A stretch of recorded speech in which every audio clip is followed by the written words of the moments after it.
Hello, Vintage Outboard Motor fans. This is T Mike here in South Louisiana, and guess what I'm doing today? That's right, I'm making another video. Today's video is going to be on how to measure the speed that you're traveling in your boat when you're out testing these vintage outboard motors. So this video is going to have two parts to it.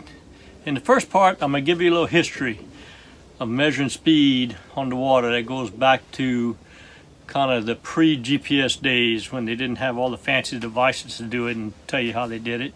And then on the next part, I'm going to tell you how to actually measure it, and I'm going to give you two ways to measure it. So if everybody's ready, here we go. All right, so as promised, the first part of this video is going to be a little bit on the history of measuring speed on the water. So back in the seafaring days, when they wanted to measure where they were at on the crossing the Atlantic and the Pacific in the early explorer days of nautical times, they needed a way to measure their speed so they could course their course correctly based on latitude and longitude and speed.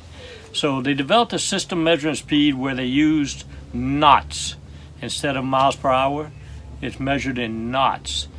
Now a knot, in today's terms of miles per hour, is a little more. It's actually 1.15 times what a mile per hour is, but anyway, it was a knot. And the reason it was called a knot is because of the way they did it. They actually took a rope and tied knots in it at a predetermined distance apart, and they would take the rope with a piece of little wood called a chip, and they would throw it off the back of the boat. And then they would take their hourglass and they would flip it over, and they would count how many knots went over the side of the boat in 1 hour. When all the sand went through, they flipped it and they counted the knots. If 30 knots went over the side of the boat, and they were going 30 knots per hour. All right, which in modern times would be about 33 miles per hour. A little faster, not a ton. But anyway, that's how they would measure their speed in the early times, in knots, based actually with a rope with knots in it. Pretty cool. So now we advance into modern times and we have miles per hour on the water. I think the military and other establishments still use the knots, but us guys graduated to miles per hour, and we need to measure that. So there's a couple of ways to do it. If you have a smartphone, an iPhone, there's an app that I like to use. It's called Speedbox.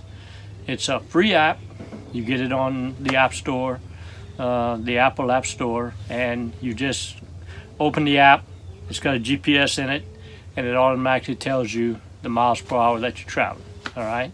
If you don't have an iPhone or a smartphone, then I recommend that you use this device right here. It's called Milan Mini GPS. So on this Milan Mini GPS, it's actually made for bicycles. It's simply got an on-off button. You press the on-off button and you hold it in your hand, and it comes up with the miles per hour, and it actually tells you how long you've been going to. It's got a timer on it. So a timer and a miles per hour on it. You just set it in the bottom of your boat or hold it in your hand. It'll tell you how fast you're going in miles per hour. So that's how you measure the speed that you're traveling in your boat when you're out testing these vintage outboards. I hope everybody enjoyed the video. See you next time. Hope you enjoyed the video.